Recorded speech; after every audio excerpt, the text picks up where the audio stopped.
Hello friends, welcome to our channel.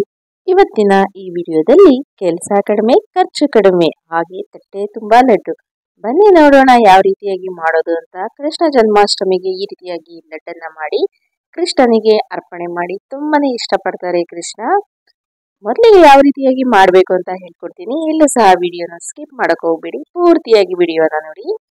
ಈಗ ನಾನು ಮೊದಲಿಗೆ ಒಂದು ಕಡಾಯಿಯಲ್ಲಿ 1 ಕಪ್ ಅಷ್ಟು ಅವಲಕ್ಕಿಯನ್ನ ಹಾಕೊಂತಾ ಇದ್ದೀನಿ. ಇದನ್ನ ಮೀಡಿಯಂ ಫ್ಲೇಮ್ ಅಲ್ಲೇ ಇಟ್ಟು 2 ನಿಮಿಷ ಫ್ರೈ ಮಾಡಿದ್ರೆ ಸಾಕು, ತುಂಬಾ ಫ್ರೈ ಮಾಡಕ್ ಹೋಗ್ಬೇಡಿ.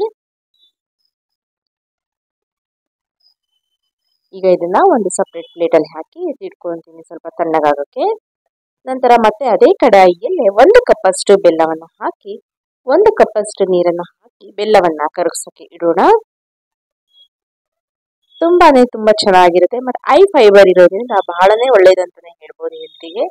ಈಗ ಬೆಲ್ಲ ಕರಗೋ ಅಷ್ಟರಲ್ಲಿ ಒಂದು 1/4 ಕಪ್ ಅಷ್ಟು ಹುರಿದು ಪುಡಿ ಮಾಡ್ಕೊಂಡಿರುವಂತಹ ಕಡಲೆ ಬೀಜನ ಹಾಕೋಣ.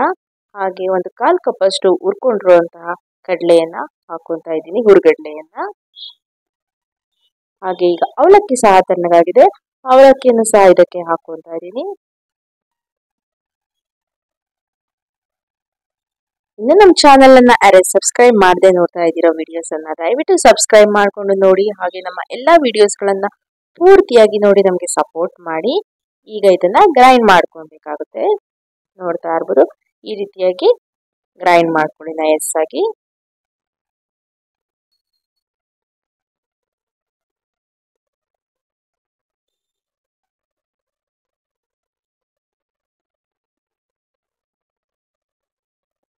ಈಗ ಇದನ್ನ ಪಕ್ಕಕ್ಕೆ ಇಟ್ಟಿಡೋಣ. ಈಗ ನೋಡ್ತಾ ಇರ್ಬೋದು ಬೆಲ್ಲ ಸಹ ಕರಗ್ತಾ ಇದೆ. ಈಗ ಇದಕ್ಕೆ ನಾನು 1 ಕಪ್ ಅಷ್ಟು ಕೊಬ್ಬರಿಯನ್ನ ಹಾಕ್ತಾ ಇದ್ದೀನಿ. ಕೊಬ್ಬರಿಯನ್ನ ಬೆಲ್ಲದ ಪಾಕದಲ್ಲಿ ಹಾಕಿ 2 ನಿಮಿಷ ಬಾಡಿಸ್ಕೊಳ್ಳೋಣ.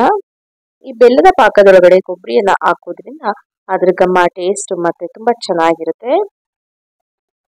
ಈಗ 2 ನಿಮಿಷ ಇದನ್ನ ಈ ರೀತಿಯಾಗಿ ಫ್ರೈ ಮಾಡ್ಕೊಳ್ಳೋಣ.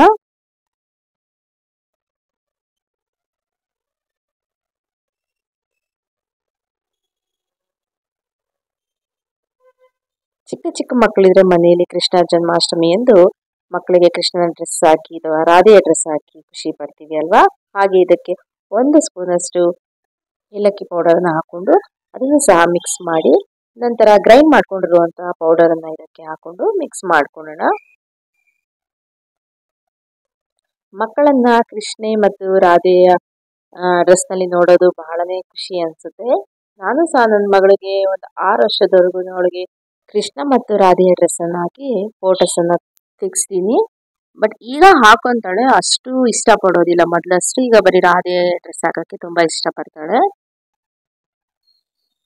ಮತ್ತೆ ಮಕ್ಕಳು ಬೆಳೀತಾನೆ ಒಂಥರ ಲೈಕ್ ಮಾಡ್ತಾರೆ ಅಲ್ವಾ. ಈಗ ಇದನ್ನ ಒಮ್ಮೆ ಚೆನ್ನಾಗಿ ಮಿಕ್ಸ್ ಮಾಡ್ಕೊಳ್ಳಿ.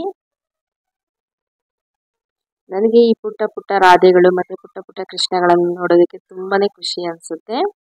ಈಗ ಇದಕ್ಕೆ ನಾನು 2 ರಿಂದ 3 ಸ್ಪೂನ್ ಅಷ್ಟು ತುಪ್ಪವನ್ನ ಹಾಕೊಂತಾ ಇದ್ದೀನಿ. ತುಪ್ಪವನ್ನು ಹಾಕಿ ಒಮ್ಮೆ ಚೆನ್ನಾಗಿ ಮಿಕ್ಸ್ ಮಾಡ್ಕೊಳ್ಳಿ. 2 ರಿಂದ 5 ನಿಮಿಷದವರೆಗೂ ಇದನ್ನ ಹಾಗೇನೆ ಲೋ ಫ್ಲೇಮ್ ಅಲ್ಲಿ ಕುಕ್ ಮಾಡೋಕೆ ಬಿಡಬೇಕು. ಆಗ ತುಂಬಾನೇ ಸಾಫ್ಟ್ ಆಗುತ್ತೆ. ಈಗ ಇದು ಆಗಿದೆ. ಈಗ ಇದನ್ನ ಸ್ವಲ್ಪ ತಣ್ಣಗಾಗೋಕೆ ಬಿಟ್ಟು ಸ್ವಲ್ಪನೇ ಬಿಸಿ ಇದ್ದಾಗ ಇದನ್ನ ಉಂಡೆ ಕಟ್ಕೋಬೇಕಾಗುತ್ತೆ. ಬಾಯಲ್ಲಿಟ್ರೆ ಕರಗುತ್ತೆ, ಅಷ್ಟು ಚೆನ್ನಾಗಿರುತ್ತೆ ಈ ಉಂಡೆಗಳು. ಇದನ್ನ ನೀವು ಸ್ನಾಕ್ಸ್ ತರನಾದ್ರೂ ಸಹ ಮಕ್ಕಳಿಗೆ ಮಾಡ್ಕೊಡ್ಬೋದು. ಮಕ್ಕಳು ಸಹ ತುಂಬಾನೇ ಇಷ್ಟಪಟ್ಟು ತಿಂತಾರೆ. ಮಕ್ಕಳಿಗೆ ಬೇರೆ ರೀತಿಯಾದಂತಹ ಅನ್ಹೆಲ್ತಿ ಫುಡ್ ಗಳನ್ನ ಕೊಡೋ ಬದಲು ಈ ರೀತಿಯಾಗಿ ಮಾಡಿಕೊಡಿ. ಮನೆಯಲ್ಲಿರುವಂತಹ ಅಡಿಗೆ ಸಾಮಗ್ರಿಗಳಿಂದ ಮಕ್ಕಳು ಸಹ ತುಂಬಾನೇ ಇಷ್ಟಪಡ್ತಾರೆ, ಮತ್ತೆ ಹೆಲ್ತಿಗೂ ಸಹ ಒಳ್ಳೆಯದು ಅಂತಾನೆ ಹೇಳ್ಬೋದು. ಇದೇ ರೀತಿಯಾಗಿ ನಾನು ಎಲ್ಲಾ ಉಂಡೆಗಳನ್ನ ಮಾಡ್ಕೊತಾ ಇದ್ದೀನಿ. ಕೃಷ್ಣನಿಗೆ ಅವಲಕ್ಕಿ ಅಂದ್ರೆ ತುಂಬಾನೇ ಇಷ್ಟ ಅಂತಾನೆ ಹೇಳ್ತಾರೆ. ಸೊ ಹಾಗಾಗಿ ಈ ರೀತಿಯಾಗಿ ಅವಲಕ್ಕಿಯಿಂದನೇ ನಾನು ಒಂದು ರೆಸಿಪಿಯನ್ನ ಮಾಡಿ ತೋರಿಸಿದ್ದೀನಿ. ಈಗ ಟೇಸ್ಟಿಯಾದಂತಹ ಯಮ್ಮಿಯಾದಂತಹ ಅವಲಕ್ಕಿ ಲಡ್ಡು ಹಾಗೂ ಪೋಹ ಲಡ್ಡು ರೆಡಿ ಆಗಿದೆ. ಅವಲಕ್ಕಿ ಲಡ್ಡು, ಪೋಹ ಲಡ್ಡು ರೆಡಿ ಆಗಿದೆ. ಬನ್ನಿ ಒಂದನ್ನ ಓಪನ್ ಮಾಡಿ ತೋರಿಸ್ತಾ ಇದ್ದೀನಿ. ನೋಡ್ತಾ ಇರ್ಬೋದು ಎಷ್ಟು ಸಾಫ್ಟ್ ಆಗಿದೆ ಅಂತ. ಬಾಯಲ್ಲಿಟ್ರೆ ನಿಜವಾಗ್ಲೂ ಕರಗುತ್ತೆ, ಅಷ್ಟು ಚೆನ್ನಾಗಿರುತ್ತೆ. ನೀವು ಸಹ ಒಮ್ಮೆ ಟ್ರೈ ಮಾಡಿ ನೋಡಿ, ಹೇಗಿತ್ತು ಅಂತ ನನಗೆ ಕಮೆಂಟ್ ಮಾಡೋದನ್ನ ಮರಿಬೇಡಿ. ಹೀಗೆ ಎಲ್ಲರೂ ನನಗೆ ಸಪೋರ್ಟ್ ಮಾಡ್ತಾ ಇರಿ. ಎಲ್ಲರಿಗೂ ನನ್ನ ಕಡೆಯಿಂದ ಕೃಷ್ಣ ಜನ್ಮಾಷ್ಟಮಿಯ ಶುಭಾಶಯಗಳನ್ನು ತಿಳಿಸ್ತಾ ಇದ್ದೀನಿ. Thank you so much.